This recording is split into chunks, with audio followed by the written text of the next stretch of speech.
So, hello everybody. My name is Vivian Allen, and thank you for having me on your platform, Miss Lady Luck. That's cool.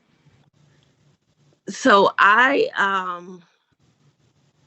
initial health challenges I found out about November of 2022. Um, Hmm. what had happened right before November, around July, I found out, not found out, but I had lost my job because of something that happened. So, like during that time, I was kind of sad, depressed, Hmm. um, and I didn't know at that moment that I was having a personality change. Hmm. So, with me having a personality change, this was around my birthday because my birthday is July 26th. So around that time, I had my sister's birthday party, I had my birthday party, and my dad's birthday party. So between the three parties, we did a lot. Hmm. When I went home after my dad's party, which was August the 9th, I went home and I never left the house again, sort of say. Mm. So from like August until November, I was just, laying in the bed with like the worst headache I've ever had in life. I don't know if you've ever had like a really bad headache, but it felt like somebody was hitting me on my head with a hammer, basically. Hmm. With that being said, the one thing that I think that helped save me was smoking. I smoked a lot of marijuana, Hmm. and it helped with the pain. It helped me cope because without it, I really didn't have any pain pills. I thought it was my allergies. Hmm. And around that time of the year, I know I'm going to get a lot of allergy colds. So I didn't understand the reason behind those headaches because normally I get headaches, but they had never been that bad, Right. sort of say. So what happened was I don't honestly remember the change, but I Hmm. had a change. Okay. And I just know the stories about what was told to me about the things that I did when I wasn't myself, if that makes sense. Okay. So one of the key indicators that I figured out um, afterwards was I got really mean and angry with everybody. And I cut everybody off in my life but my son. Mm. So, yeah, and it's hard to explain, but everybody was doing things to me that I was just, how you just be fed up and you already in pain, you already upset, and you just don't want Mm. to deal with folks. So Right. people would like just do things, or they have already done things and then they want to talk, and my headache is hurting too bad to want to hear the other folks drama. um it was just a lot going on in my life, and Okay. at that point in time I didn't know that I had a tumor. The tumor was it was almost 80% of my brain. Wow. So with me not, yeah, it was large, one of the largest tumors that my surgeon ever took out. But Hmm. it was, like I said, 80% of my brain, and the tumor had started protruding forward. So Okay. it was basically killing me, but I didn't know. Okay. So with me lashing, I lashed out at everyone, like everybody that was a part of my life outside of my son. I lashed out at. I didn't realize that I wasn't sending my son to school Hmm. because it wasn't in my brain to like make him get up every day and go to school. My son missed almost 40 days of school at least. Maybe Wow. more than that. I don't, yeah, like I did not know or understand that I was not making him go to school. May I ask Um right quick, how old was your son? at this time my son was he was in 5th grade, so he was 10. Okay. He was Okay. 10. Okay. Yeah. As he's This is in 2022. This 2025. Yeah, he was 10 because he's Okay. turning 13 March 13th. Okay. Okay. Yeah, but he was. So I have a 23-year-old. She was about 20 at that time, Okay. and she had just had a baby. Okay. Oh wow. And yeah, when she when she gave birth, she went through a lot of stuff with her. And I'm not gonna just say she. We all did as a family with her Right. father, her daughter's father. You Okay. know, it was Understood. a big thing that happened, and I think that when that happened, I think that that's one of the things that just like drove me over the edge, Okay. sort of say, Okay. because as a mother, and I'm not gonna put the whole story out there, Yeah, that's but fine. just know that as a mother, it's hard to find out things about your child and you can't do anything about it to help them. Understood. Now, Makes sense. it was some stuff that she wasn't directly involved in at all, but still the surroundings around her made it dangerous for her at Oh, that time you just being a because of concerned the mom. people. Yeah.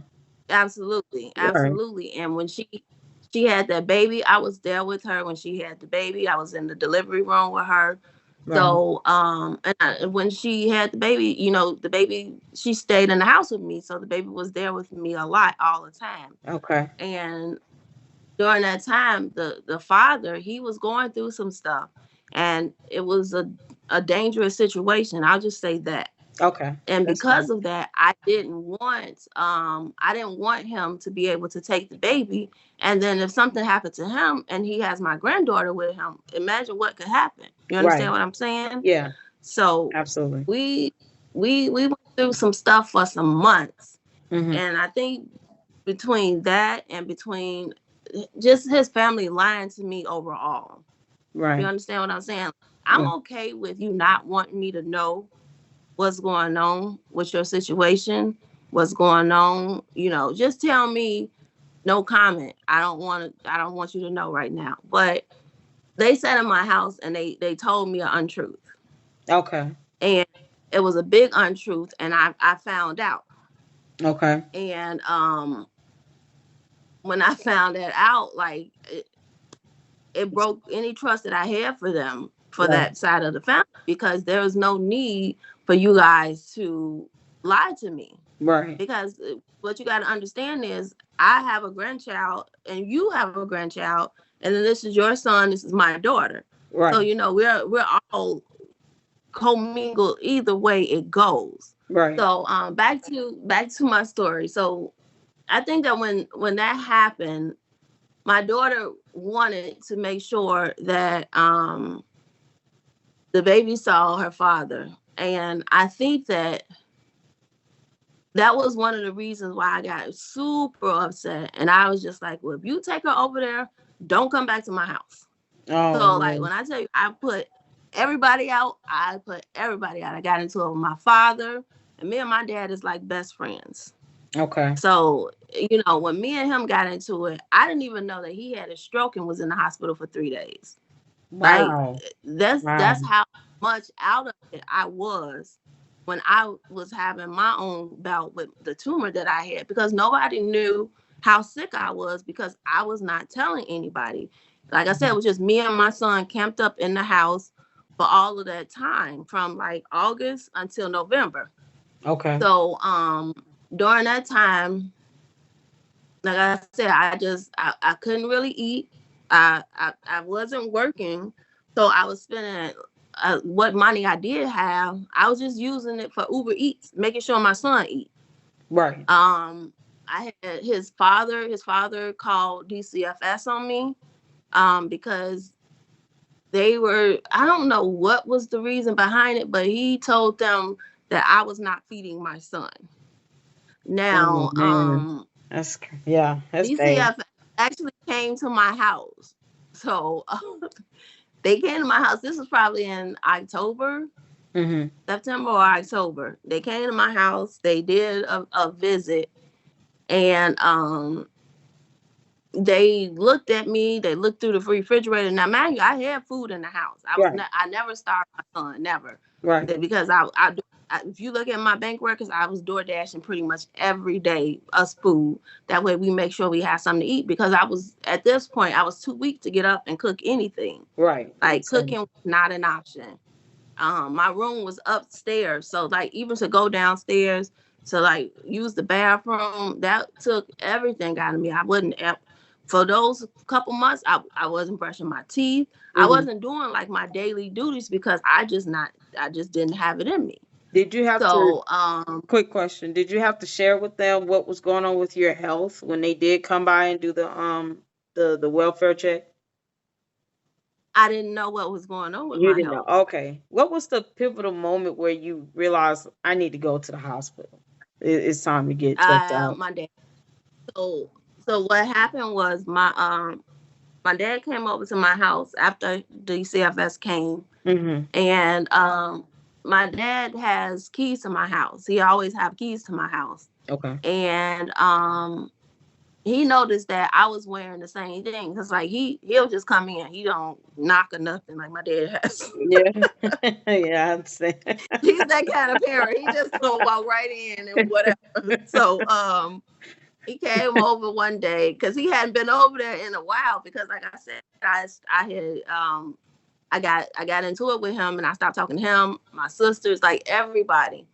So when he came over there and brought my mail, he saw that I had lost so much weight. Now, mind you, I'm not a skinny girl. So I've always weighed like 200, maybe 210, because I'm a little thicker too. Okay. But I didn't understand. And it took me until after my first surgery to realize that I was down to 143 pounds. Wow. I was so sick from growing up and just the headaches, not eating, that I had lost so much weight. Wow. But I didn't see it. I Uh-huh. swear on my grandfather, I never saw it. I never paid attention to how skinny I was. I never paid attention that my clothes didn't fit because I was just that sick. Right. So, like I said, my dad came over one day. I don't wear the same clothes 2 days in a row. I'm very weird on, you know, changing my clothes. Yeah. So even when I go to bed, I try and take a shower and put something else on because Right. that's just I just feel like that's how I do. That's how I operate. So Yeah. my dad Understand. knows that. And when he came back the next day, I had on the same gown. And Wow. he looked at me and he was like, I guess he felt like something was wrong. He knew something was off with me, Right. but I don't even remember the conversation that we would have had. But he knew that something was different with me. So what he did was he called my mom. My mom lived in Georgia. My sister lived in Arizona. I have another sister that lived here in Chicago. And he got them all together. They did an intervention. I had when I said no clue, no idea, no clue, no idea that he actually called my mom and them and had them come to Chicago. Wow. So my sister flew from Phoenix to Georgia, and her and my mom, they flew here. And my sister picked them up from the airport. And they all came to my house one day, like within a couple days from when my dad came over there. Okay. And basically they told me, my dad said, look, he said, either I'm gonna take you to the crazy home or you're gonna go to the hospital and see what's wrong with you. Yep. And I promise on my kids' life, I'm like, what? Because it's it's I'm kind of just take sitting you in off, the house, take you off back. Yeah. It took me so aback because I'm like, what is he talking about? Right. And I didn't realize how sick I was because people that have tumors on their brain can basically go through a whole bunch of different personality changes. Yeah, it does. And it's because it's something, it affects your mind because it's something foreign that's growing on your brain. Right. And with my tumor made me aggressively angry. Like I was so aggressively angry that it's like embarrassing to think about some of the things I did and said to certain people, because I truly didn't know what I was doing and I truly was not myself. And it's like I really did, like I lost memory and I turned into somebody that I didn't know. I did and said things to some people that, Mm-hmm. I apologize for, because I was not myself. When my dad had my mom and them come out here, they made me go to the hospital that same day. I Right. was pissed because You was like, I I'm don't like, need the hospital. Nothing's wrong. why do I have to go to the hospital? What are y'all talking about?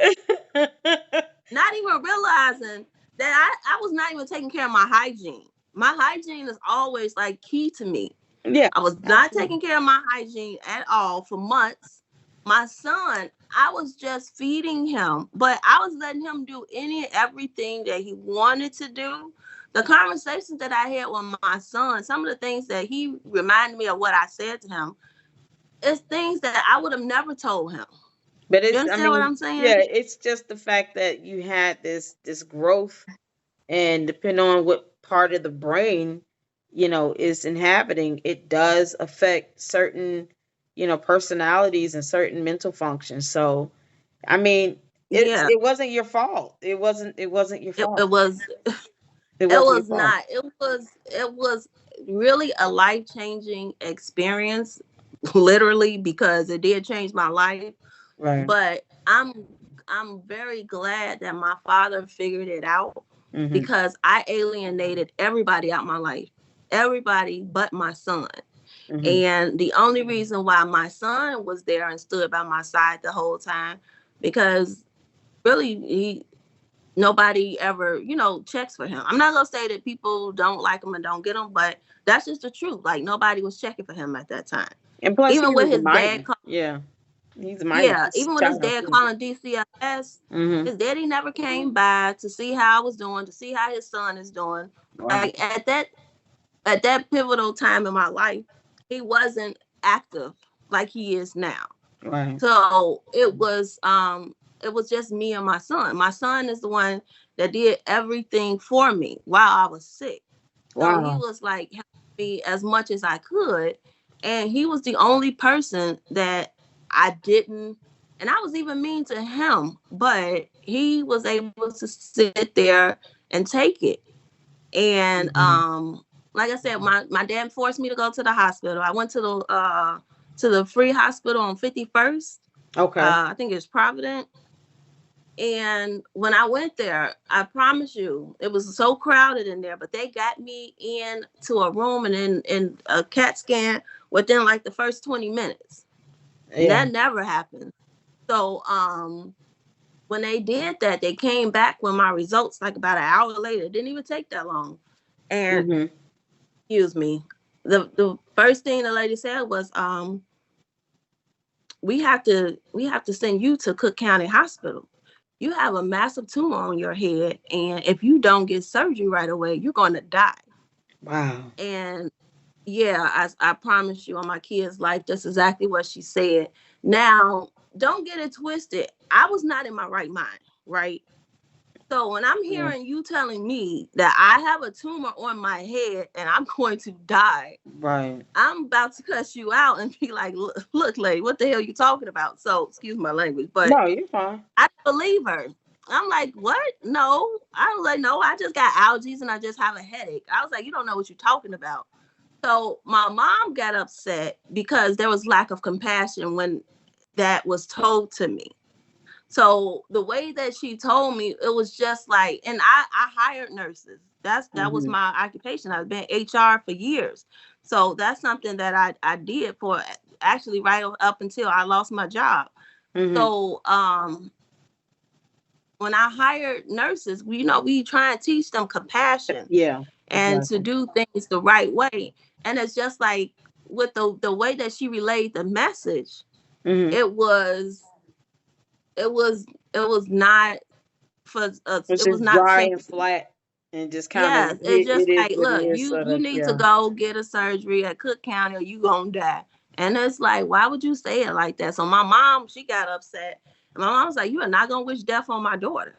She was Right. like, we would not have that. She was like, I was like, Mama, because at this point I'm irritated. You know, I got a bad headache. I don't have any the medicine that I really needed. I needed to smoke again because I was smoking like crazy because you know how it is when people have cancer and tumors, you have to smoke because the pain is unbearable. Right. So that was me.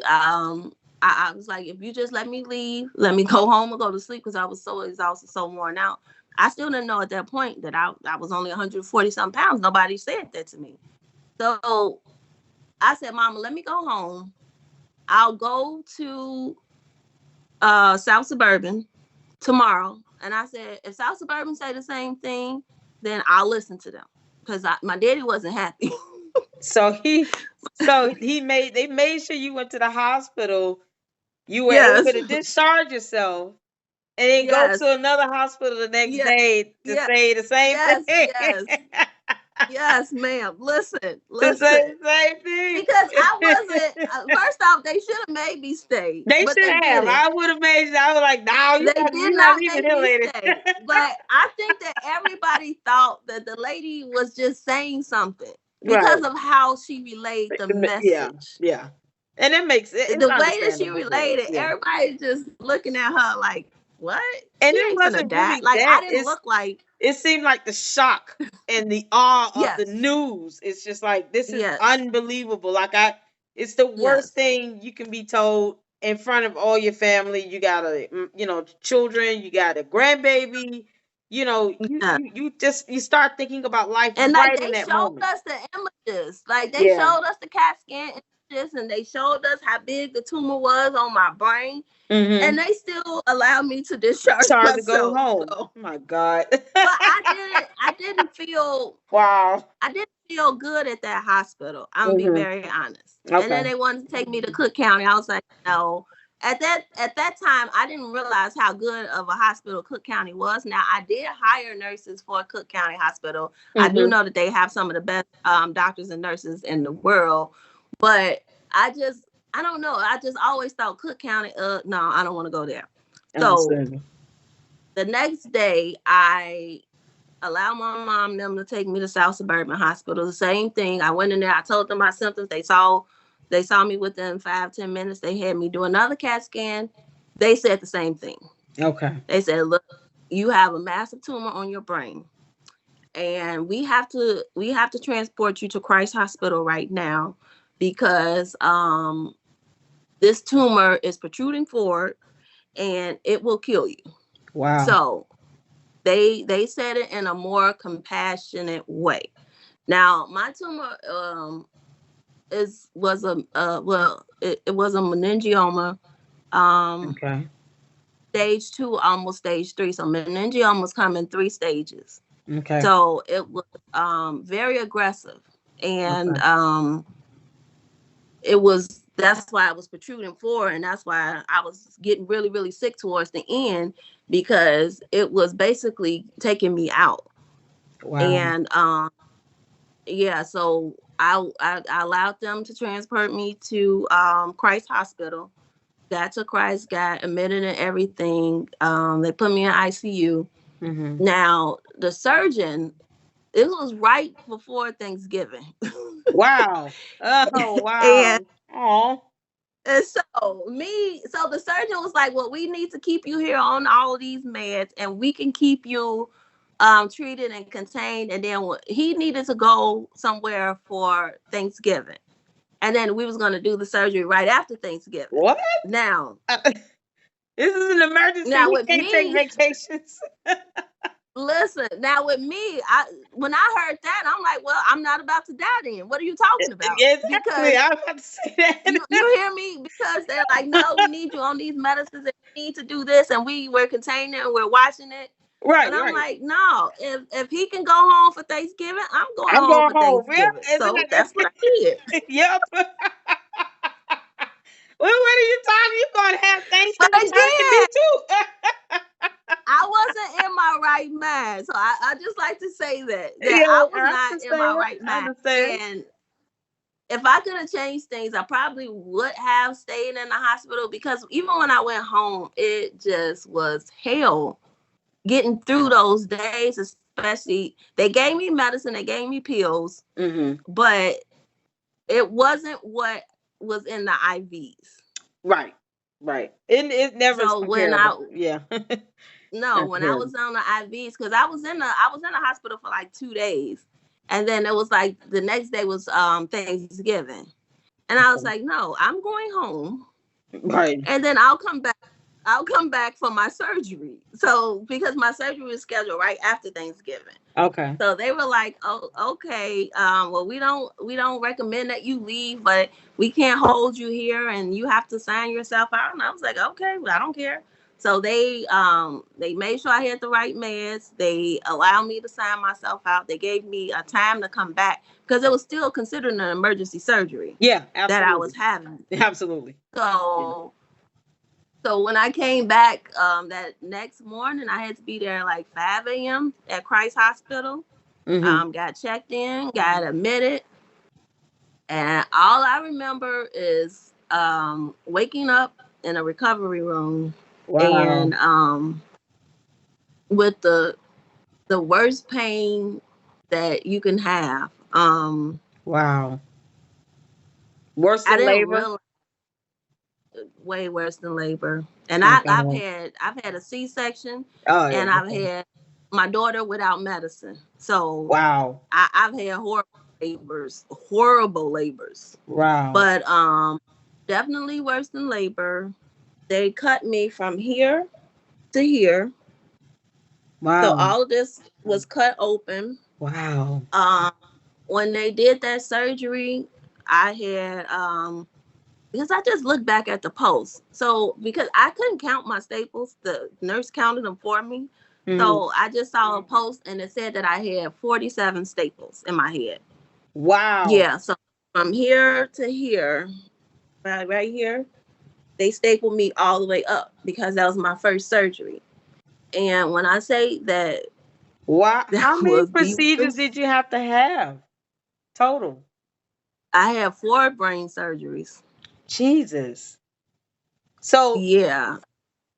let's let me pivot a little bit and talk about the Okay. impact on this and with your family and your son and you got a grandbaby here. What was this impact like with them, and how did they feel going, seeing you go through this? So I woke up out of recovery room and I woke up disabled. That's the first thing. Oh man. Because the surgery was, in my brain, part of my neurological system, it gave me tremors really bad. Mm, So mm, for after that first surgery, like my tremors was something like almost like I was having a seizure at times in my leg, in both my legs, mm. Wow. and my arms as well. So like I had uncontrollable like tremors for a while.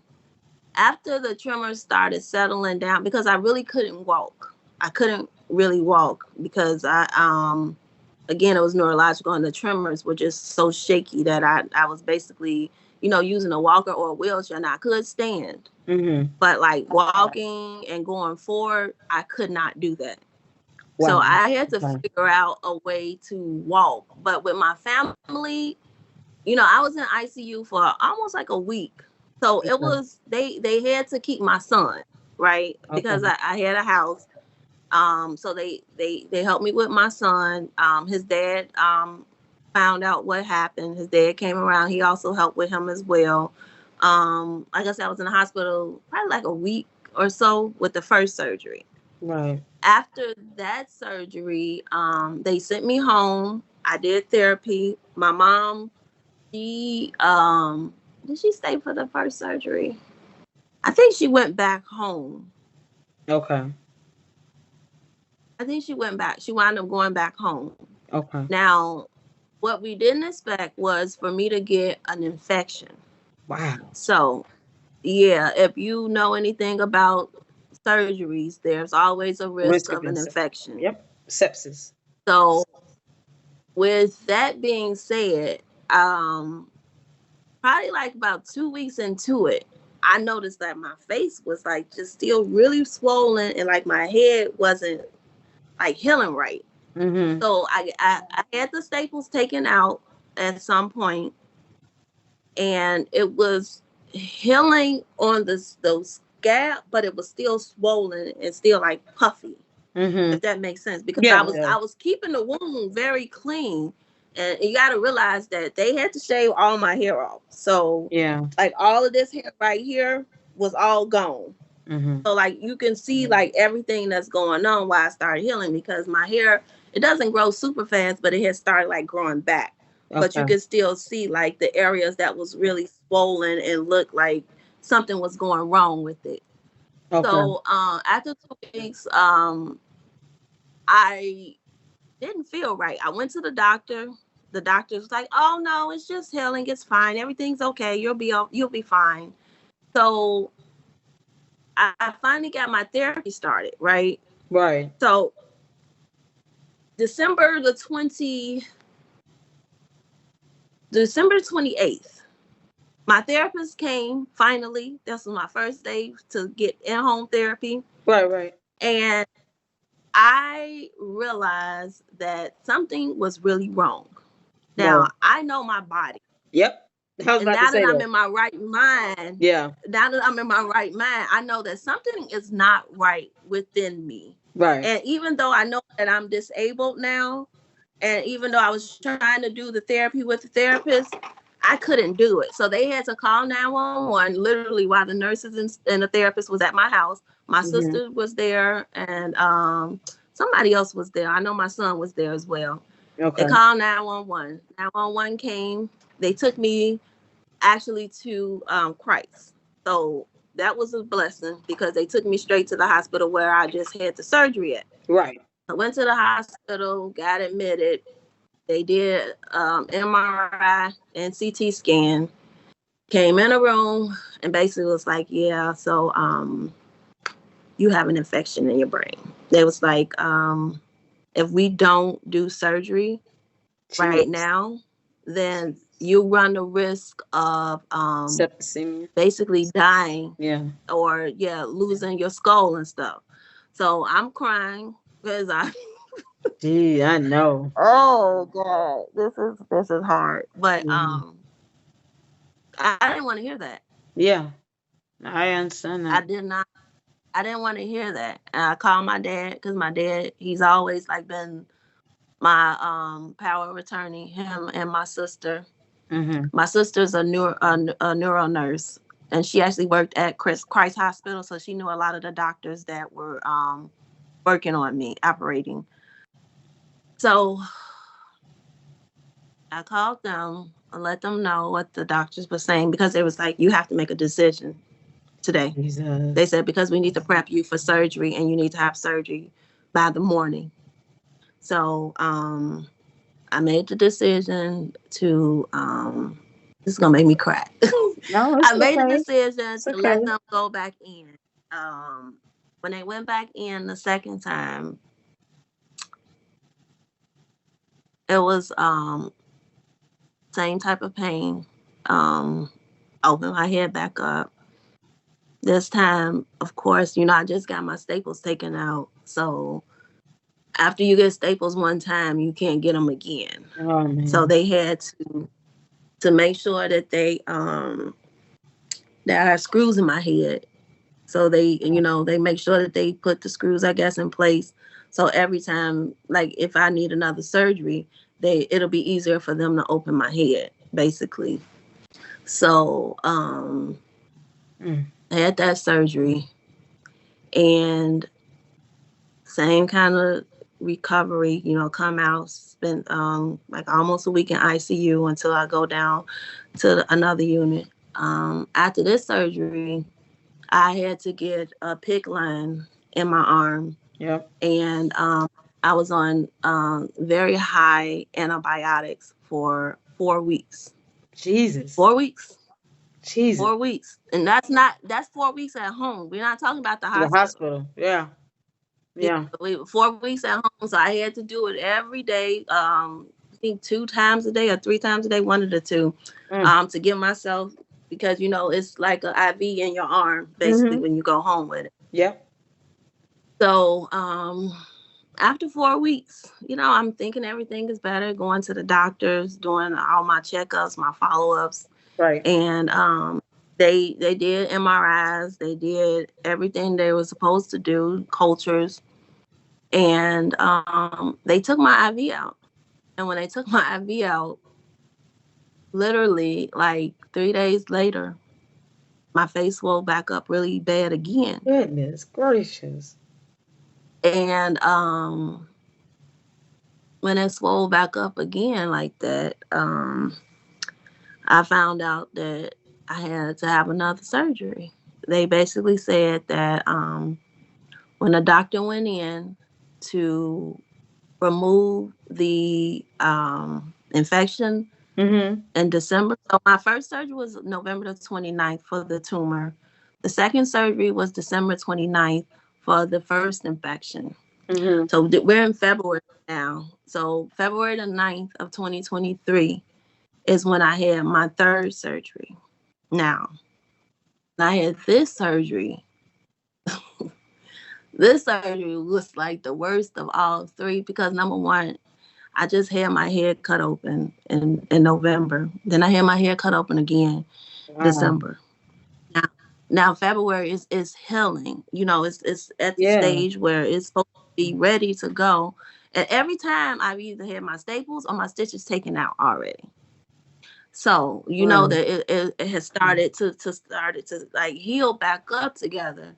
And then I had to go ahead and get it cut open again.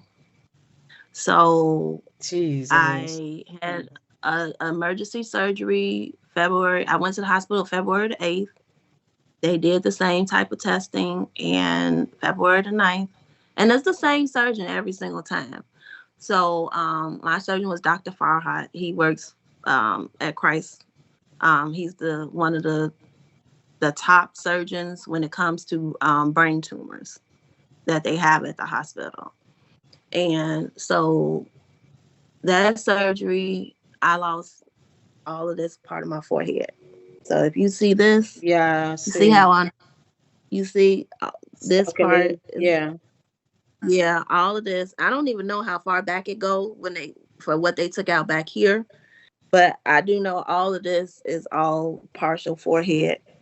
And Goodness. so I was in the hospital for almost 2 months after that surgery.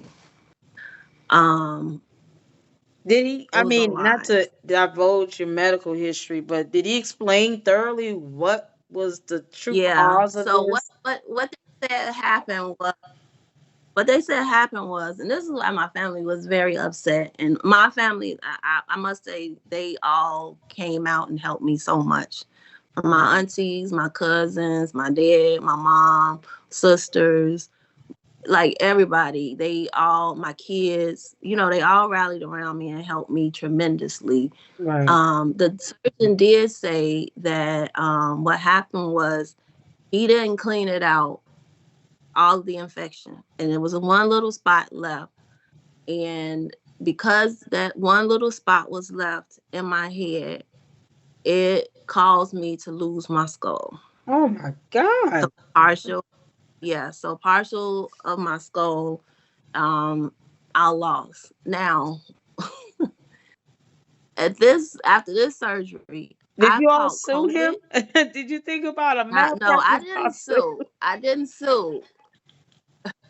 I did not sue, but they Jeez. always say that infection is like a risk. And I've talked to several lawyers, and they really say that I really don't have a case because infections are risk after the surgery. Now I'm with you, on board with you, because like I said, I've talked to several lawyers, and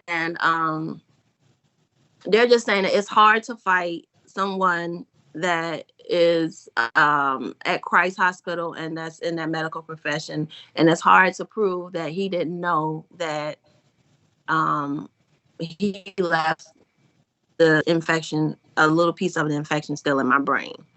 So, But he well, on my, admitted that you know, he in my head. he admitted He that he did in didn't. front of my whole family. Yeah, so In front of my whole he family. had, there's Yeah, nothing to prove. He admitted that he yeah. left, Because nobody, yeah, behind. nobody was happy. It definitely in my eyes was malpractice. Listen, Yeah, but you know, it was truly a learning experience in my eyes I because understand. now I understand Yeah. what goes on and what to expect.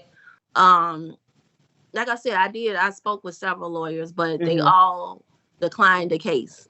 And Okay. I don't know if it's because it was Christ Hospital or what, but they all declined the case. Even when me sending the medical records, they just said that there's really nothing that they can do when it comes to what happened in my situation. But this third surgery, I was in ICU for probably like 2 weeks. After that Jesus. one, um, I had a blood thing in my head that was like draining the blood. Stitches was horrible. Oh my god. I I almost coded in the first surgery and the third surgery, and well, a long time. I kept having dreams like I was just falling through clouds Wow. because I remember waking up in my first surgery and they put me back to sleep because my anesthesia wasn't strong enough. Wow. And I remember waking up and all I heard was the drilling, like Oh, whew, the that's, the that's saws. yeah. You don't have to. That can be a little bit traumatizing. Yeah, It is, it's and very traumatizing yeah, because I didn't realize that you know how people say they can wake up during surgery. yeah, I yeah. didn't realize that I would actually be able to do that, right? Mm, mm, mm. And after my first surgery, I have very very bad sleep apnea. So like I Mhm, can't lay flat at mhm. all. If I lay flat, I stop breathing. Okay. Um so like I said with the third surgery, um it's like I said, it took a lot of my confidence away because I had to go from February to May with no forehead. Wow. Wow. So from February to May, and my fourth surgery was not emergency when I got the craniotomy.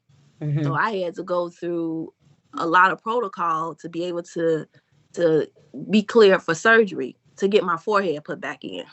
Jesus. So, like I said, the third surgery I called COVID. They had to give me you know how they have the IV solutions for COVID. They had to give me Mhm. that. I was on quarantine pretty much the whole hospital stay. The only Mm. good thing about it is I didn't get a roommate even when I went to rehab. So David, you. that was a What blessing. was it like being by yourself, though? I mean, that can be, You know just as what? I mentally needed it. hard. Yeah. I needed it mentally. I didn't want visitors. You know, Okay. I have that like my sisters, especially my sisters, like it was like I don't care, I'm coming anyway. But like to me, it took away my self confidence, Okay. and I had to wear a helmet for all of those months, Wow. especially like when I got up and out of the bed. I had to do therapy no matter what Right. because they needed me to get back up because I couldn't leave the hospital if I didn't know how to walk again. Because every time I have a surgery, I have to learn how to walk again. Yeah. Yep. And like I always had enough strength to stand up and use the bathroom, but as far as walking, Mhm. my third surgery, I taught myself how to because I was in a wheelchair for like the first two surgeries. But my Mhm. third surgery, I taught myself how to walk sideways because of Wow. therapy. Right. Because they were saying like, no, you need to go home, but you can't go home if you don't know how to walk, and we have to do this rehab, this physical therapy to get you back walking. So Mm. it's me in the room, and I'm working my legs now. Mind you, even right here now to today, I can't. lift my legs. So like if Wow. I'm sitting down and I Hmm. want to just lift my legs up, if they're not sideways, I Hmm. can't move them. Um, I I can't run. Wow. I can't do any extreme motions when it comes to, trying to do something. So like if a dog or something chases me, I'm screwed because I That can't fight run. or so your fight or flight response is tremendously affected. And if you were in danger, you wouldn't be able to kind of get going like, No, on average, like a no. And normal I've person would be been able in to situations. I've been in a situation where I needed to run do. and I Right. couldn't run. That fight, You the understand what I'm fight in saying? the town hall was one of those things. Listen, listen. I'm like, So that time of my life, good time. it was very depressing. I could promise you that was a very depressing state in my life. Hmm. I came out of depression. I was able to get cleared for surgery. I had my craniotomy. Hmm. That, of course, is them putting the prosthetic in my forehead, and that surgery.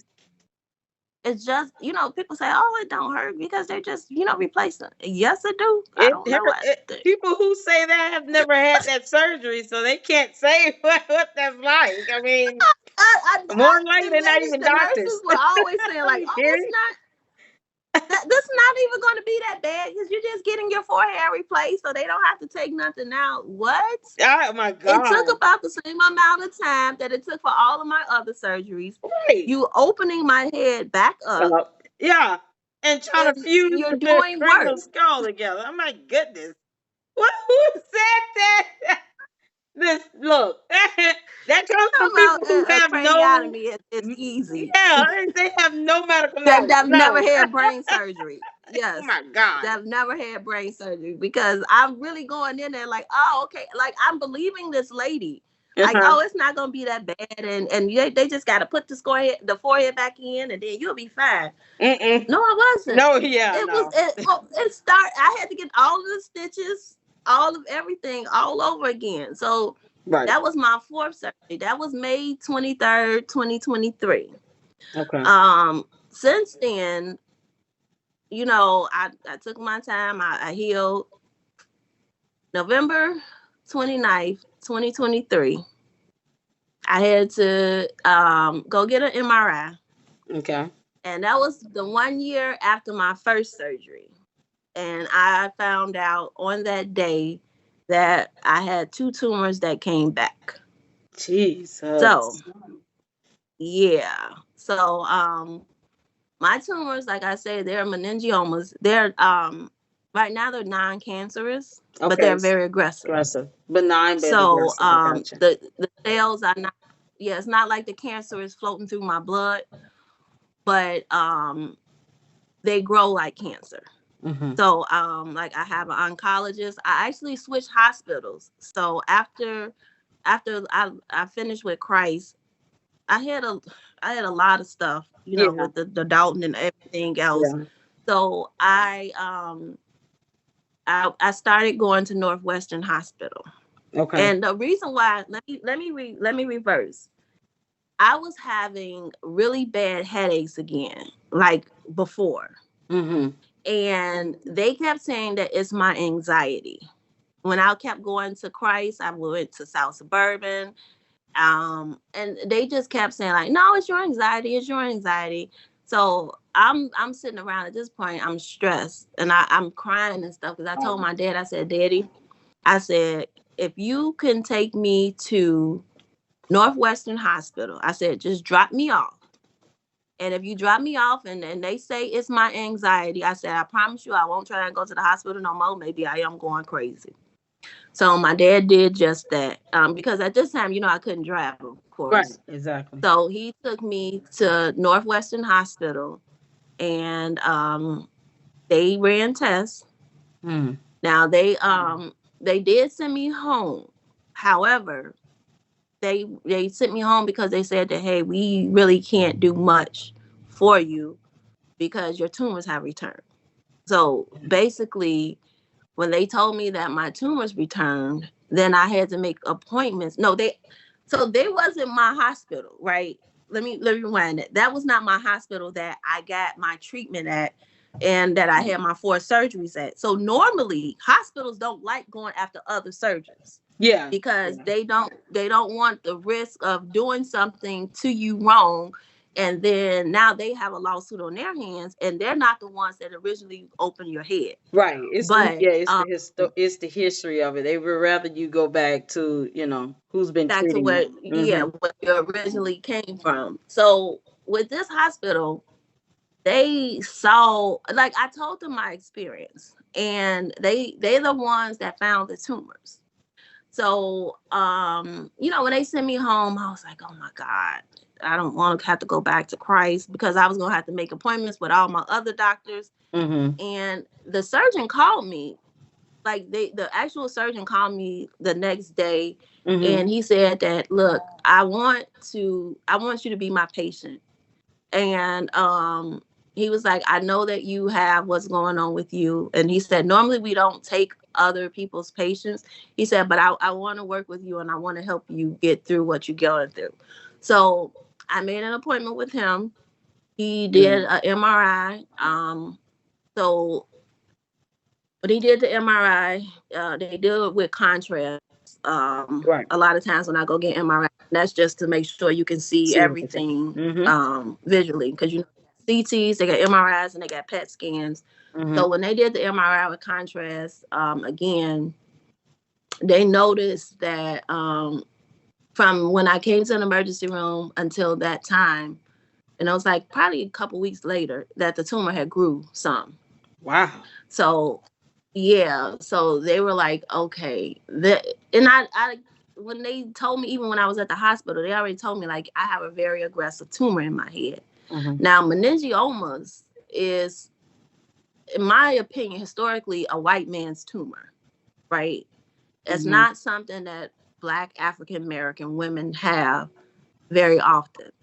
So I do have, like, a background of white people in my family, because my grandma, she was mixed. So And did they do a we genetic have a lot of, trace? Did they do a genetic trace to no, we determine if didn't do that were the a case, genetic, or we okay. didn't do that. Okay. No, we didn't do that. But I'll be very honest, I that's what I thought it could have been Okay. until recently. And just bookmark that part, and I'll tell you what's going on with me recently. Okay. But at that point, I just assumed that it was just a tumor, because of my ancestors. That's what I'm Okay. thinking, because, like I said, we have a lot of white people in our family. We have family reunions in Kentucky, and a lot of them come out. So Mhm. I'm like, well, white man's disease, that's not far fetched. But with that being said, they at Northwestern, they offered to either treat it with radiation, or they said that I can let it go, and then I can possibly have to have another surgery. Right. So those are like my two options. So I'm like, I'm not, he was not going to Sorry, cut my I'm not fucking gonna head open. hold I'm you. sorry. Yeah. Oh man. Oh, neither one of them When I sound good tell at you all. anxiety, Wow. anxiety, Wow. anxiety, like, you and I'm sorry, but Which was I, worse? I I, mean, I did you take the radiation treatment? yeah, Was that yeah. worse than the surgery for I had you? no choice. Okay. No, radiation don't hurt. Um, Radiation. So remember Frankenstein movies Mhm. when he was like bolted down on the machine? Mhm. So basically, that's how my radiation was, because, of course, it's my brain, right? Mhm. So they had to make a mask, like a Freddy kind of mask, or Jason, not Freddy, Jason. It was like Yeah. a green mesh mask with like holes in it, Right. so that Right. I Right. can breathe. But it was formed to my face. Okay. So once they did that mask, I had to do radiation for 30 days at Northwestern Hospital. So for 30 days in a row, I went to radio. Well, weekends off, but for 30 days, I went to Northwestern and got treatments for radiation. Now, my radiation started in March. So they discovered the tumor in November. And then they were, I have an oncologist. My neurosurgeon is an oncologist as Mm-hmm. well. I have a pain specialist, and I have a neurologist so I have 4 doctors at Right. Northwestern Hospital that Okay. I see, regularly. Okay. So my surgeon, they don't want to go through the surgery option either. And Yeah. me, I know I got kids, I know I got a family. Mm-hmm. So I just wanted to do what was easier for me when it comes to not having to be hurt again. Right. So with the radiation option, I didn't want it because I always said I would never do chemo or radiation. But when you have kids and you Right. have a family that's dependent on you, Mm-hmm. you have to make those hard decisions to do what you can do. Because I definitely would rather do radiation than get cut open again. Like just the trauma behind 4 brain surgeries, pretty much back to back to back to back. My Right. head is still not healed now. Right. Like I have chronic headaches. Um, After my radiation, I lost my hair up here and up here Mm-hmm. because this was like the concentrated area on what they were using to, for the beams or whatever. Right. So I lost hair.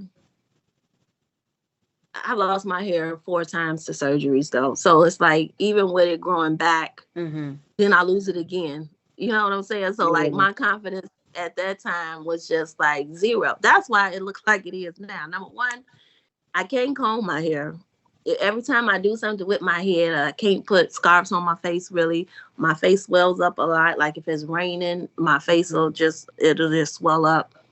But my hair to me now is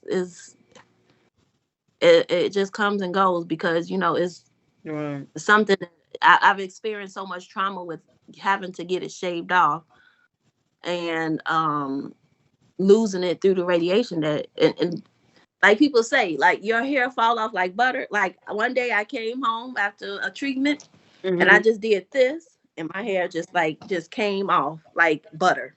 And this is like Legit. So, good good point to pivot towards the Tiffany Cares thing. I think that's when I started, hearing you speak out regarding the wigs and now, people getting to hear the story behind, and I think anybody yeah. could easily say that your hair it gives you confidence. Yeah. Man or woman, it gives you confidence, it boosts your self-esteem. Yes. So now, you get to this point where you're, super stupid has got this thing going on where she's talking about wigs and helping people. Speak on that. Speak on like now how all of this ties in and And why then you were so then angry about that. listen, I actually helped her with her campaign. So it's funny because I'm you know who I am. I'm somebody Hmm. in Dalton and somebody that would qualify for it. But with her, that whole charity was a scam anyway, Hmm. right?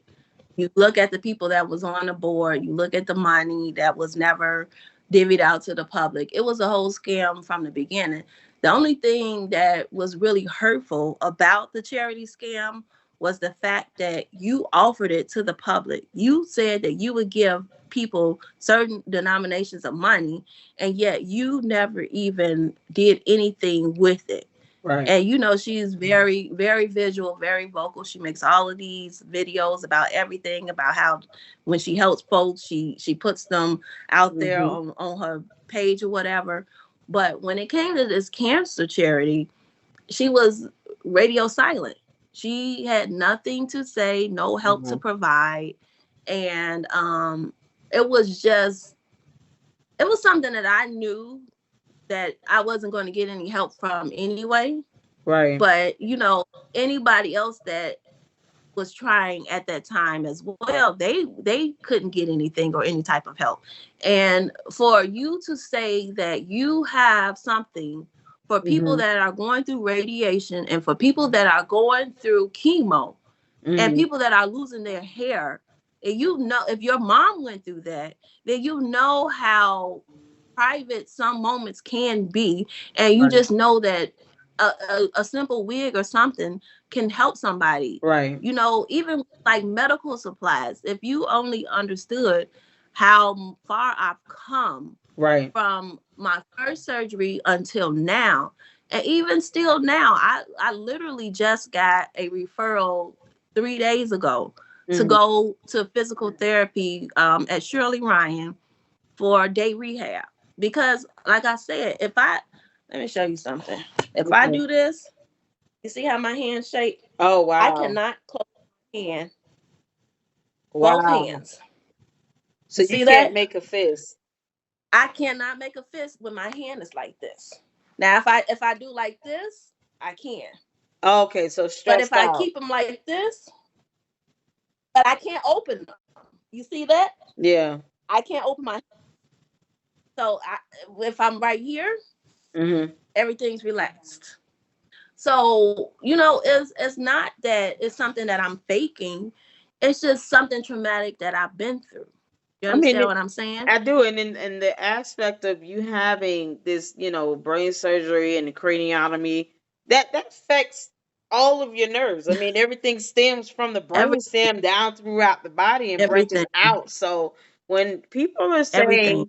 saying, making, just god awful comments and statements that don't understand science and medicine. I majored in biology pre-med in college. I wanted to be a pediatrician Yeah, and neonatologist. So I worked in hospitals. I have an understanding of it, and I can't imagine and what and, all you and went the thing. But hearing people make comments that are the so thing ignorant about it about that is, is so help me out with this. And this is what I struggle with, because people, I never say I have cancer. I never say that, because I had a meningioma. My okay. meningioma was on my brain. Hmm. But most of the time, brain tumors are non-cancerous. So I'm not going to say I have cancer, but it can turn into cancer because it can spread throughout your body. Luckily, Right, mine was centralized and cut out of my body. But then I had two more that returned aggressively. right, So yeah, I don't have cancer cells in me because they're benign.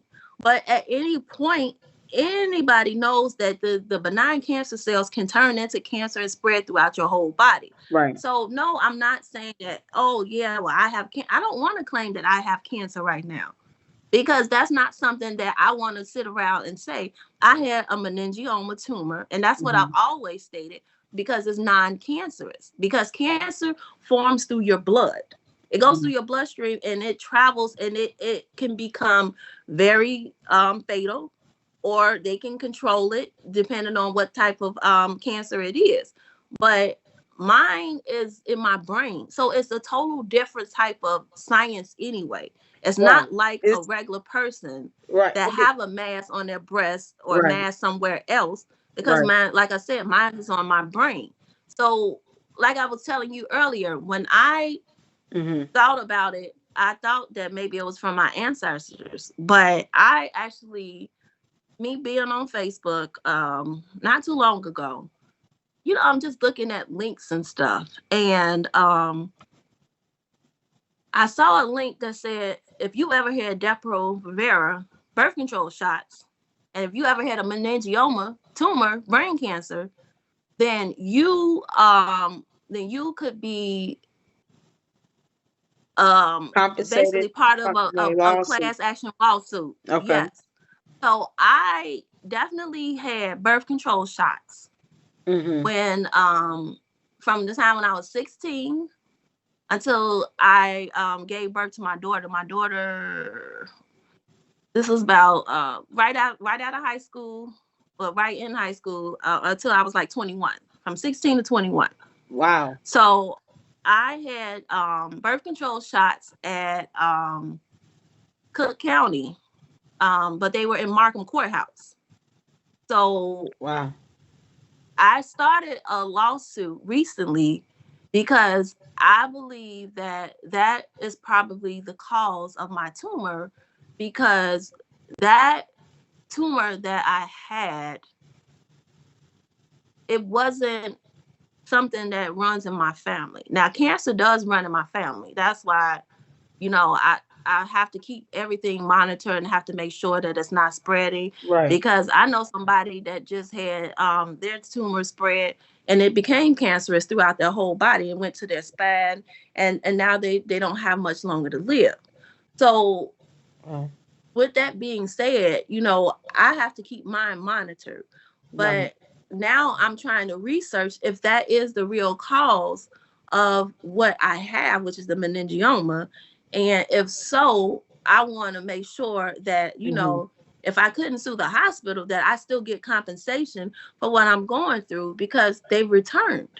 Yeah. And Wow. I'm not gonna say, well, I have cancer now, but my tumors came back just like cancer come back. So understand that just because my cells are not cancerous and throughout my blood does not mean that they're not treating it the same.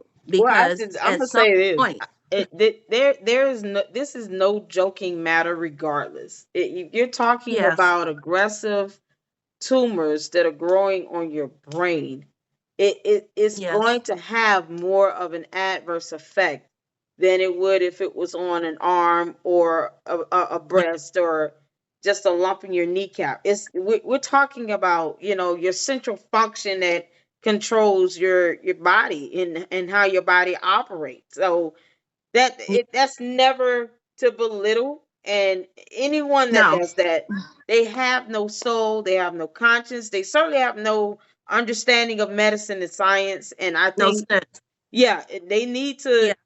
What you're doing is you're researching, you're going back to say, let me look at the medications that I've taken over the years. Let me look at the things that I've eaten. Let me look at the things that I've been exposed to, because all of these factors plus genetics can play a role in having these yes, tumors growing, especially aggressive tumors like this on your brain. Of all places, yeah.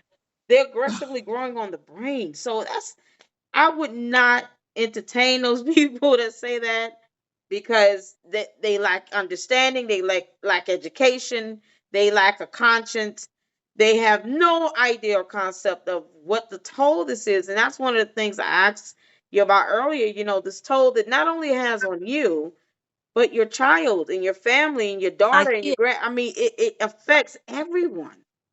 So, So my son, when around the time when I originally got diagnosed and I had my first surgery, my son, because of um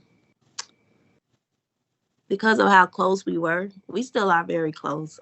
He's like a huge mama's boy. mhm, He he really had it bad emotionally because mhm, he almost lost me.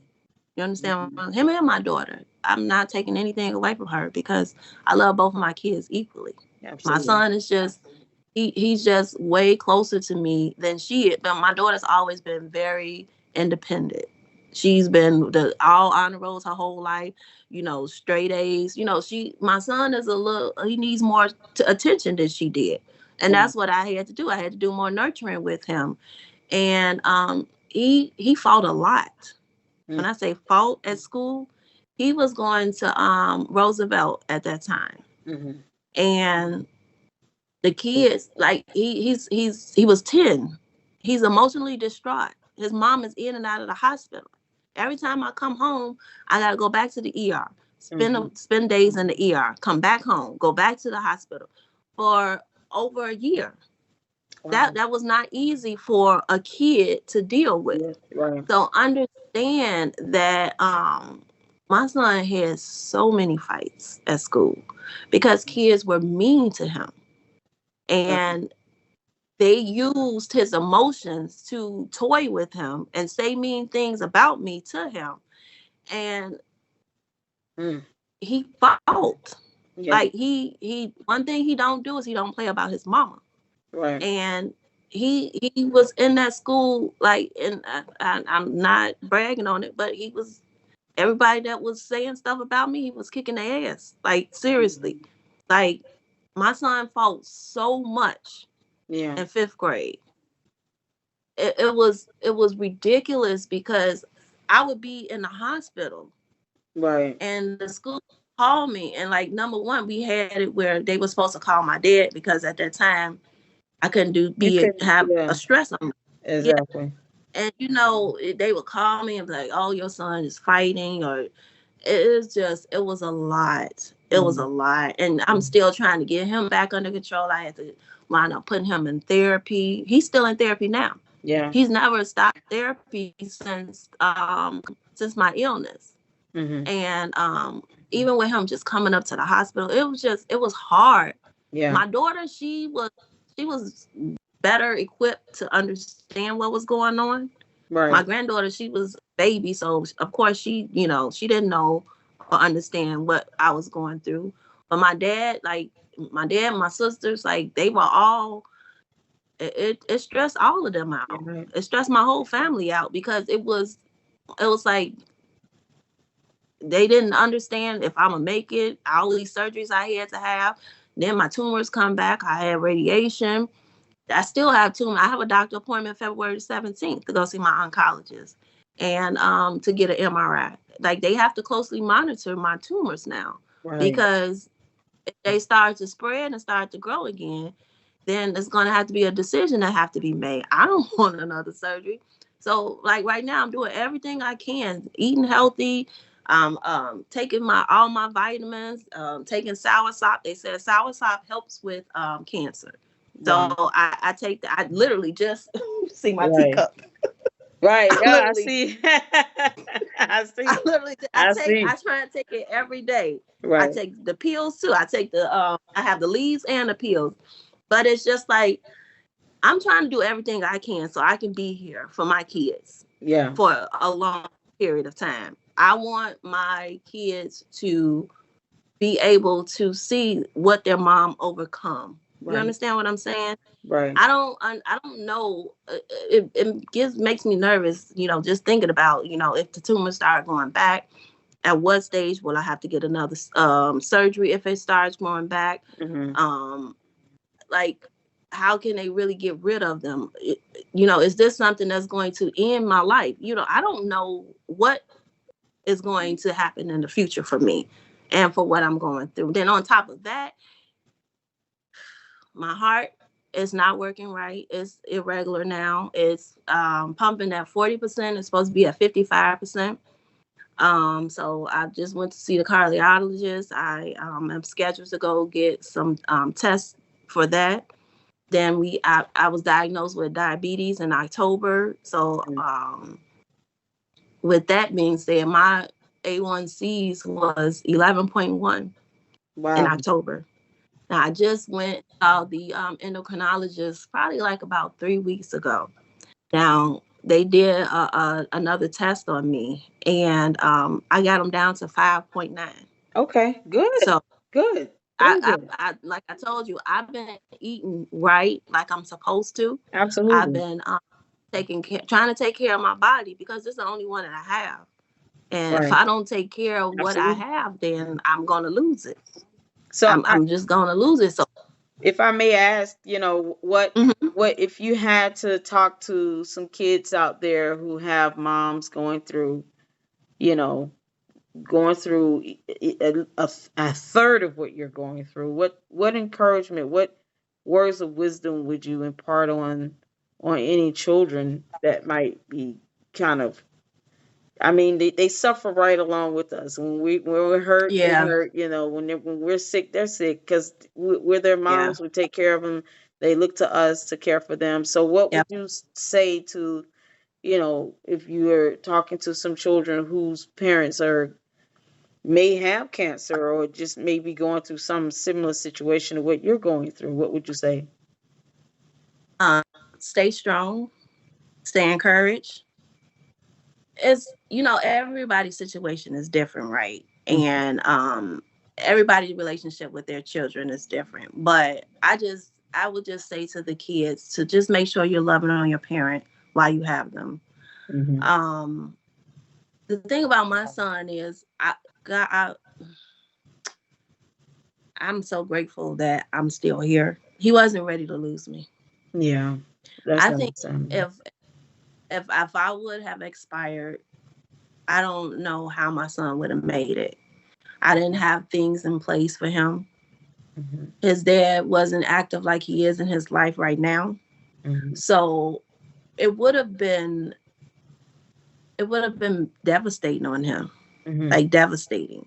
Right. And I have a good family in place. Don't get it twisted. Oh yeah. But um but just him losing his mom, I'm Hmm. like his person. And he's like my person. I tell And people that all the time. Like, that's my baby. My daughter even get mad. She's like, you always you that's my baby. Yeah. But love both your she kids, knows but she that's is that's too. your that's your mini me. Absolutely, absolutely. But even her baby, like her daughter, oh my God, my granddaughter is like a joy. I Like, seen your video of you holding your granddaughter. yes, Just adorable. yes. It's just with kids, with smaller children, it's hard to have those type of conversations with them, because Right. even when you tell somebody to keep their emotions in check and to do this, kids don't understand. They don't. Yeah.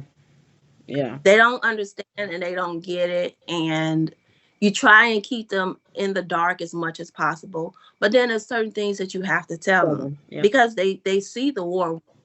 Yeah. You can't be like, oh, nothing's wrong, when I have staples and stitches in my head constantly, Right. and I'm coming in out of the hospital. So those are very hard conversations to have with children, Right. but you have to be able to have them. Like, every time I go to the hospital, I feel so bad, because my son just thinks it's the end. Yeah. And like, when I was diagnosed with diabetes, and I'm like, son, I promise you it's not my head. Like, Yeah. it's like, It's blood but sugar, he just, son. It's the blood sugar this yes, time. It's not yes. the But like, gravity. Yeah. as a child, they still, Yeah. They're gonna just, worry. their emotions, they're gonna worry, they're gonna be stressed, and it's hard to have those conversations with little ones Hmm. when they don't really understand the ins and out of how the illnesses work, and the Right. different type of illnesses. And so, I would just tell kids to stay encouraged, stay strong, and just love on your family member while they're here. Tomorrow's not promised for anybody. Do you agree So to have these hard conversations with children? Like, do you think that it is best to just kind of divulge all that you can, or should you reserve some to in kind my of? opinion, in my opinion, yes and no. Okay. Um, so when I had, like, one of my surgeries, I didn't tell my son that I was going back for another surgery, because he was too emotional. Okay.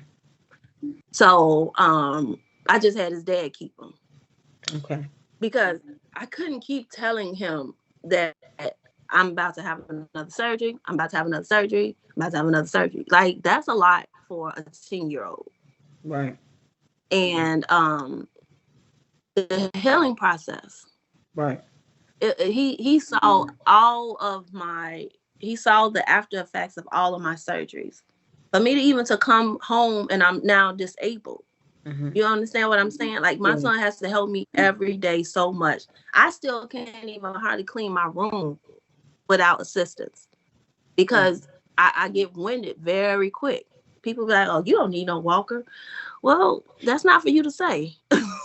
I hear these It's things, and it's just it's so disturbing that's something people would say. It's it is. almost like you don't have a conscience. It's not Yeah. unless they're in that position and in that situation, they don't Yeah. understand. And I wouldn't wish this on Oh, anyone, but I certainly wouldn't want to sit here and pretend like it's not this. you know It's what? very serious. It's very serious. It kind of it It's, kind of it's hurts my feelings, especially when I'm hearing it from people that I know. You understand what I'm saying? And yeah. it's like three people that have said something, disparaging to me since I've had my surgeries, but still, like, it hurts, because what I've been through. Now, one Mhm. of the people, and I don't care about what he have to say, But the other two people, like, they know what I've been through, and Right. they know what I've overcome, and it's just like, how could you say that? Yeah, And it's evil. It's evil. one person told me they hope my illness come back 10 times worse. Why would you say that? Because that means you want me dead. What? Hmm. Why? Like Keith why? Price, And yeah, I want to yeah, say this about this piece of shit, and I want this to be very clear. hmm, I don't. First of all, he has no standing to tell anyone anything at all when it comes to their health because he chooses to be the fat cheeseburger that he is and yeah, roam this earth. absolutely, He chooses that in his life. When yeah. you're sitting here saying something like that to someone, you, you know, even And the then he idea said that of him my thinking friend he told fears him, God, he can't fear God because he can't fear that retribution and no, karma that might not no, always come back on you. That the Bible even speaks to that. Sometimes the things that you do no, might come back on your children and your children's children. children, So for him to even want to put himself out there, he doesn't love his family either. Then, because no, that no. karma can come And back to on be him. honest, my daughter and his daughter were like really good friends in high school. Yeah, I So think you like me mentioned and that Keith was before. friends in school. Well, not Hmm. in school. Me and Keith was friends. Let me stop saying in school. But Hmm. my daughter actually showed his daughter the post, and that's the reason why he took it down. That it's He just didn't an take it evil thing down. to say. Yeah, like he posted that, and I didn't even know. That's how I have a YouTube channel. So that's Right, on one of my videos. I got over 20,000 views, and I'm like, what the? That was before I started getting a better following, right? right, right. And I'm like, how the heck did I get 20,000 views? What did I say on this video? And I watched it again. I'm like, what did I say that was so good that people were watching? But I didn't know until somebody screenshot his post. And with his post, he put my video on his post and said what he said. And that's how I got so many views, because a lot of people that were on his page looked me up and clicked on it to see like exactly what I had to say on that video, because he posted what he posted and he shared my YouTube channel handle on that video. I mean, on his post. Why would he do all of that? He took time out of his life to do all this nonsense, and for what? Because you know what he said his reason was? Because I said that me and him went to school together, and I said something that was negative about him. I'm like, So what did I say what? about you That's it. So to ever what? wish death on you though? Exactly. This is so Exactly. mundane. But This is what I want to pivot to this if it's okay, because it go seems ahead. like he's the common denominator right now between the Hmm. issue that you've had with him and what has kind of sowed some seed of discord with Jedediah. And if you're Yeah. wanting to speak on that, I think he's the I don't common want to speak on denominator now. no. Yeah, but you know what? I'll just say that I think that It's some of the unfortunate. information that was repeated came from him. But I don't want to speak on them because I don't want the trolls in my inbox, because I just Well, got yeah, rid of no. them. They know. And Yeah, I don't I I don't just have think that time for he's, them. yeah, that's an evil, soulless, heartless thing to say. I don't know how Yeah. he could even compare, that type of retribution. And oh, you said I went to school with you. So what? I don't care if I said I saw you in the ballpark. Who says that I hope you get back some benign tumors in your brain 10 times, thousands more? Who does it over something so simple and minuscule? It's very, very petty. It's disgusting. I would never, and even with No anybody else one would that say something discuss like that. my health, I would never put that on anybody, because I don't want nothing Exactly. like that to come back on me. Exactly. So, or my children. So I would Exactly. never say nothing like that, because I don't go that low. But you're mad because It's of not what? comparable. Because I'm speaking out against you. Right. And that's okay if you're mad because I'm speaking out against you, but why would you go there and try and basically wish death on me? Yeah, And then that's you yeah. get mad. You get mad because your daughter saw the post, and my daughter called your daughter, and your daughter asked you to take it down. She should have. You raised her right.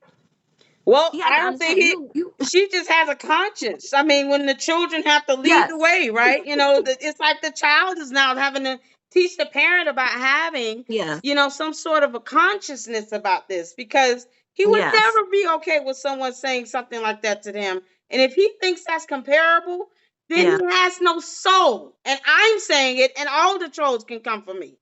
He has no soul. So I cannot find. Listen.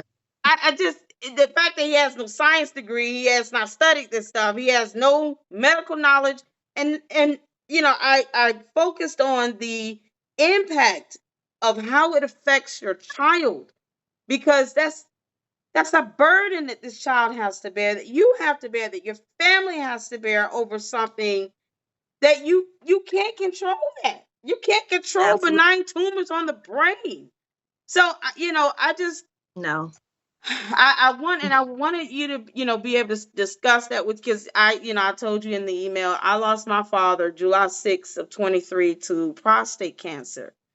And And my condolences. yeah, and trust me, it's still hard, losing a parent to that. Yes. And he was one where he kind of, how men are, they try to put that shell up. They don't like to talk about Mm-hmm. things. They don't like going to the doctors, a lot of things. So a lot of things that he just didn't tell me. When he Yeah. told me, he was at end stage, and it was like, Dad, why don't rob me of this? Let me help you. If there's some way I can Yeah. do something to intervene, call a couple more doctors. I studied medicine. I've worked in hospitals. I know doctors. I Let me do what I can. And he was just kind of like, well, this is what they said. And it was heartbreaking. And that's why, I wanted you to be able to speak on how, you can help parents share this information with their children and with their family members, their loved ones, because it's not always an easy discussion to have. You And know what? And to be honest, I kind of understand why your dad did what he did, because it's hard when you have to tell your kids something that you can't control, right? yeah, I can't control that my tumors are back. I can't control what my next, whatever I have to do is next, and well, I have somebody stressing and worried about me, and babying me, when right now I can do it for myself. You understand what I'm saying? Even if I got the worst news today, it's like I don't think that I would tell people right away, because hmm I know how it was when I was really sick. hmm And I know that, like I was telling you, with my sisters, like they was like, I don't care, I'm staying anyway. And I love the love, but sometimes you have to take moments to just process things. hmm When you have something that is life threatening, right, something that I have chronic headache pains every freaking day. hmm When I tell you chronic, sometimes I'll wake up hyperventilating in the middle of the night. And that, if you pay attention, I don't sleep very long most nights, because I'm up, because I can't sleep until I get my headaches under control again. right, I smoke a lot of marijuana. I do. And I've tried mushrooms. They work, and mushrooms are good for your brain as well. So with being a parent, if I was in a fatal situation, or having to be on hospice or something, I wouldn't say nothing until it was the end. hmm. Because what can you do but stress and worry over me? You understand what I'm saying? I It's understand. like I get it that people want to know, and I know it feel like we robbing you of knowing something, but it is easier to not have people fuss over you hmm than to have them fuss over you. And I know it's like you really like want to know what's going on, and you want to help. But if it's a situation where I know my body, hmm like lately, and this is, I promise on my kids, like lately, it's either my anxiety because of the pain I'm in or something, but I've been hyperventilating like a lot, especially like when I get really bad headache pains. That's why I'm nervous about my next doctor appointment on the 17th, because my headaches have become worse. You understand what I'm saying? So, like, I don't know if my tumor has grown. I'm praying that it hasn't. But like the pains that I like, even right now that I have on my head, it's just like it's unbearable. I just took my pain pills right before this call, and they still haven't kicked in yet. You understand what I'm saying? Yeah. So it's I can't. Nobody can help me.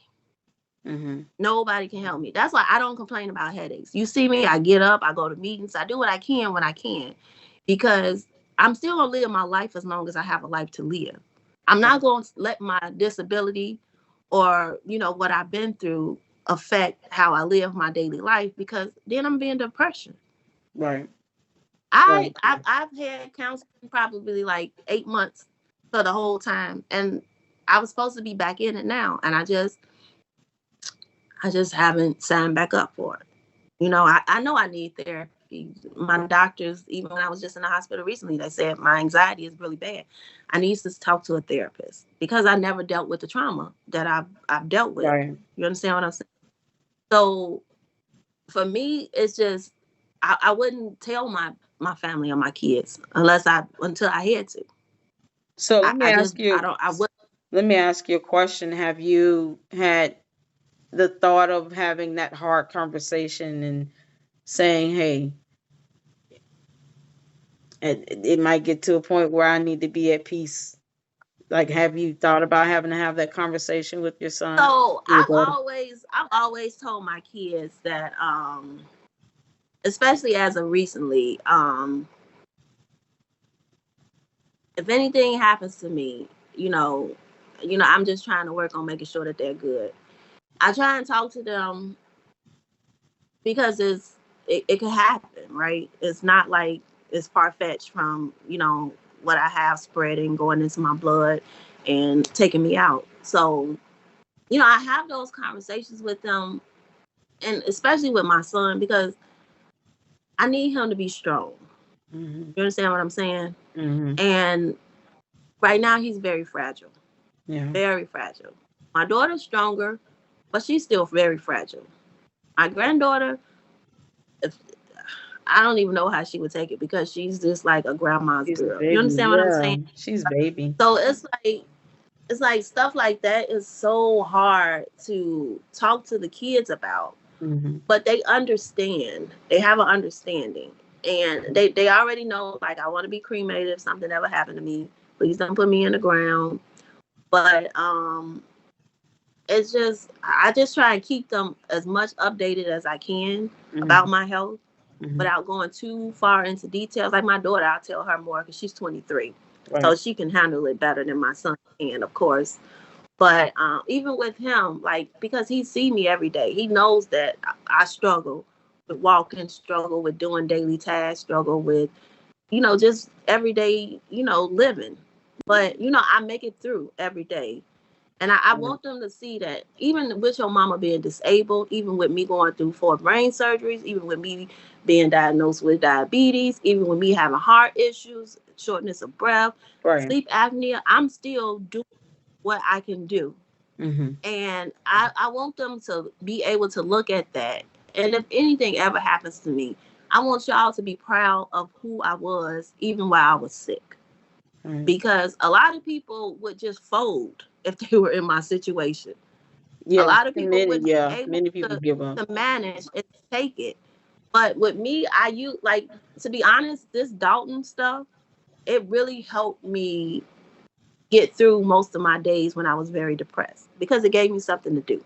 Right. And I was about to ask you that. How did you go about giving yourself a good, healthy distraction just to kind of get your mind off of, to give your mind and Definitely. your mental health a break away from it all, just to kind of escape and focus on something else? It's definitely Dalton, the meetings, Thornton Township, the Right. meetings. I met so many wonderful residents along this Mm-hmm. journey that Mm-hmm. understands what I've been through, and that have been helping me. Like I went to tea with the trustees today. Today was one of the last tea with the trustees before the election.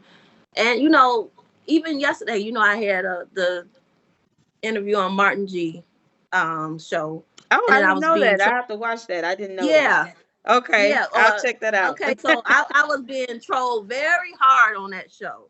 That's why I said I don't want to discuss certain things because Yeah, no, I I'm understand. over. Yeah. I'm over it, and I'm just trying to like stuff like that. It sometimes it hurts when people put false narratives out there about you. It people Yeah, I don't that have the I'm gonna be honest, that I don't have the follow temperament, others. yeah. I don't have the temperament for Like nonsense it's like like that. people that Yeah. follow others, and you listen to the person don't even know me, No, yeah. and they're Exactly. spewing other things that somebody else that hates me right now have said, which is it's untrue. Mm-hmm. So you're repeating something that you know nothing about, and you're behind the keyboard. So I'm learning to just ignore people that are behind keyboards, Yep. because like I tell them, if you want to come talk to me, meet me at a meeting. Yeah. Then we can have a conversation. But if you don't want to meet me at a meeting, then there's nothing to discuss. Mm-hmm. I you know that's one of the biggest distractions that I have. But like when I went to the meeting today, I just got more empowered to continuously do what I've been doing. I've made phone calls today for Mm-hmm. Clean House 2025. Nice. I have an access code now, so this is something that I'll be able to do for the next week, and then I'll get a new phone list. I'm doing my part as a resident, Mm-hmm. and that's all I can do. That helps me. Right. It helps me not be depressed. It gives me something to do. I have so many wonderful friends, like I said, that I met throughout this Dalton chaos. Yeah. And it just, even with me having a YouTube channel, Yeah. I have so many people that love me for who I am. You Right. understand what I'm saying? Right. And so even I would never let other people get me to go there, Mm-hmm. because I have people now that depend and want to hear what I have to say in a Right. positive way. Yeah. So it's things like that that help me keep going, even with me making a video daily. You understand what I'm Yeah. saying?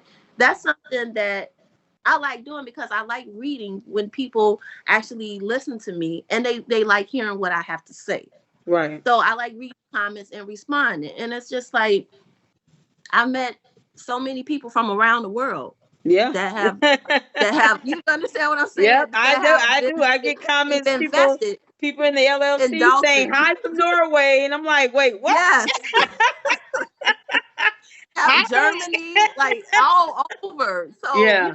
I'm very grateful to have that platform, because to be honest, I never knew people knew who I was. I'm gonna be a Yeah, you like became famous last year when I you know did that that I be in that at the meetings comment. and stuff, but it's like Yeah. I'm like, I never knew that people paid attention to me and understood my passion for my village. Yeah. So for that, I truly appreciate them as well. It's like my adopted family. I've Right. never met a lot of them, but I'm just trying to. I feel like if I can continue doing what I like to do, Yep. it helps my health. Yeah. And That's just me. that's the most important part. And before I wrap this up, because I have a Hmm. schedule live I'm gonna do, but I definitely want you to know that your story and your journey is inspiring, and it's Thank so many you. ways that you can help, especially you know children who are going through this, family who are going through this, because Yeah, people do not know what you're going through because they're not in your shoes. They're not the ones absolutely. getting a diagnosis of brain tumors growing on their brain. Like, they're not getting those types of diagnoses. So No, you know, having a YouTube channel, and I've had mine for about 2-3 years. Even with the breaks that I've taken, God blessed me to be able to hit 20,000 subs in 5 months when I started mine. really. Yeah, and I had to stay aggressively, on top of my content, but it only took 5 months to hit 20,000. And when you stay focused and stay Wow. positive and you got to learn how to cut the trials out. I mean, I sometimes I go back and forth and banter with them because I know it is just they're ridiculous and it's psychotic anyway. On especially when they go to the extremes to sit here and say things to hurt people and Oh my God. hurt people hurt other people. Hurt That people. and Yeah. it's either that or you're just dealing with a straight out bully. And I honestly Yeah. have Oh, it's no. a lot of bullies on there too. Oh, a lot of bullies. A lot of people get behind the screen because they're not what they want to be in life. So they get behind the screen and Yeah. then they just show all this aggression out. Those people, when I snap off on them, I feel nothing about it. Because if that's how they want to conduct themselves, then you're going to have to accept this Hmm. backlash you got coming from me.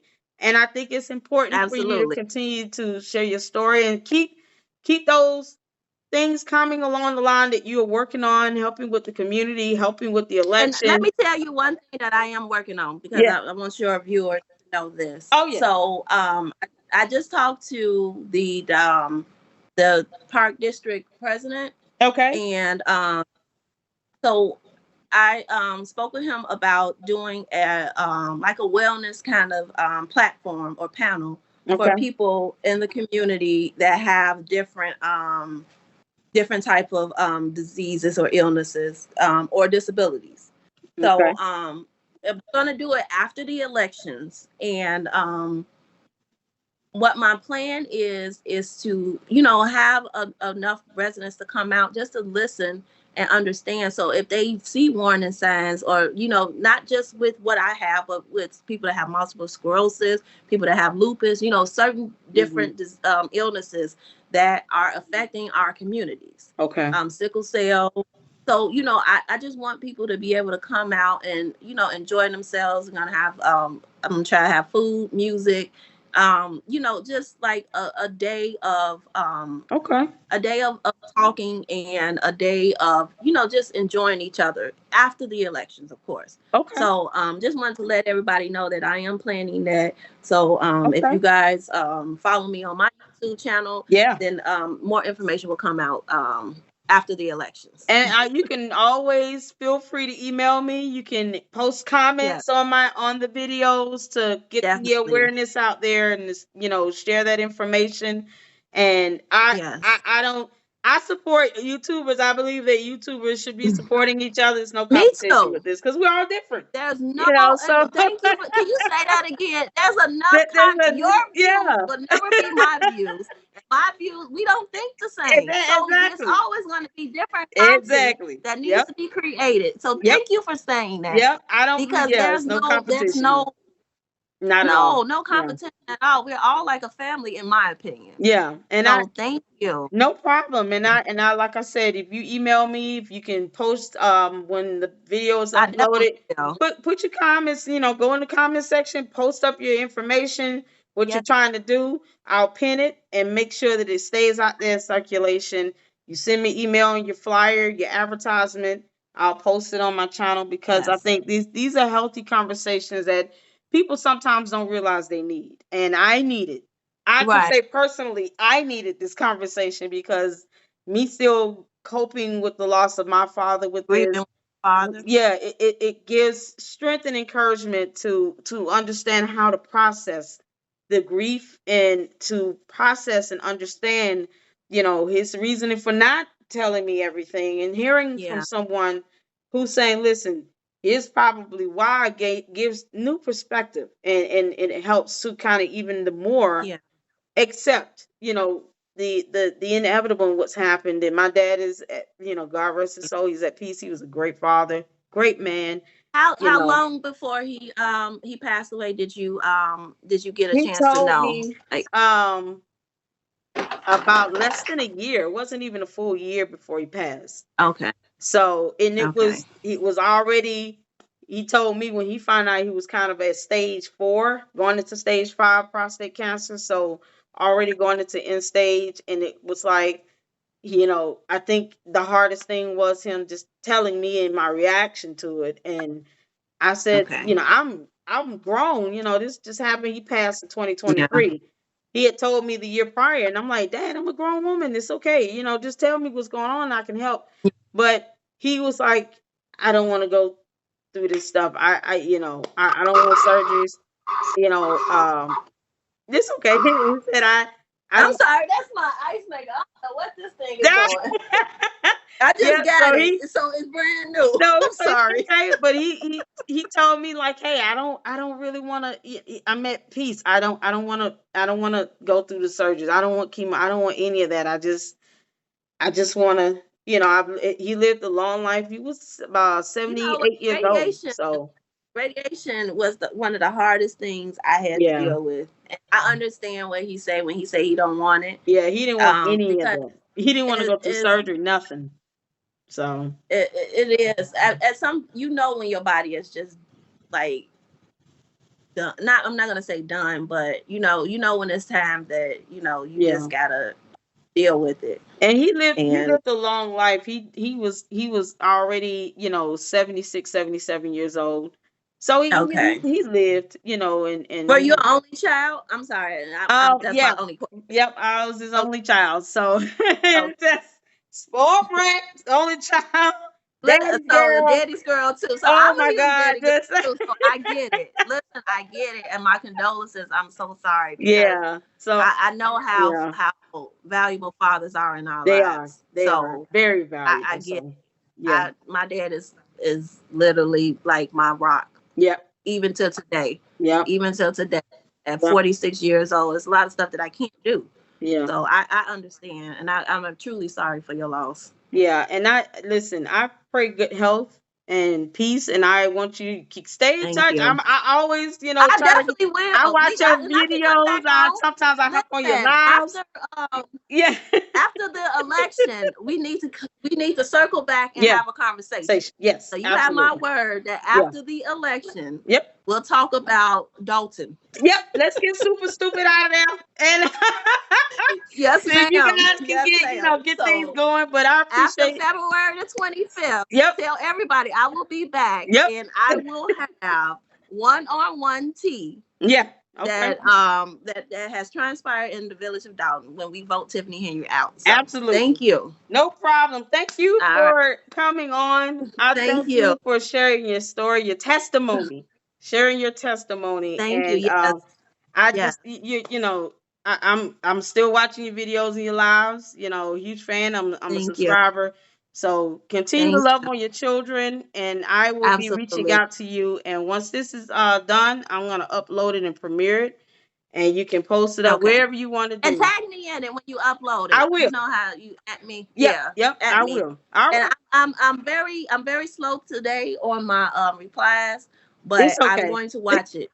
Okay. Yep, So it's I okay. probably about to take a nap first, but I'm gonna watch it. I promise you. No problem. No problem. You take care. All Thank right. you. Well, you And I have a look blessed forward to one. speak with you again now. All All right. Thank right. you. Have a good night. Bye. Okay. You too. All right. Bye. Bye. There you have it, people. So that was a blessing to just be able to have that conversation with her.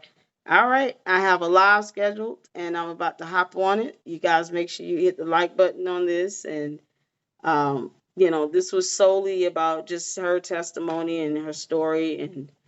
And sometimes, like I said, you need to have those conversations to have that strength and encouragement to those who are out there that have lost loved ones, to have that inner peace. And having conversations like this, you never know, gives other people strength that they need to, you know, move on and to continue to process and live. So, you guys, thank you for checking this out. Make sure you subscribe to your favorite survivor, Vivian Allen, and show her some love. And listen, the trolls, y'all can come for me all you want because you're just gonna get your soul destroyed, and it's not even gonna bother me. But either way, until the next video, you guys take care of yourselves. Lady, look out. Peace.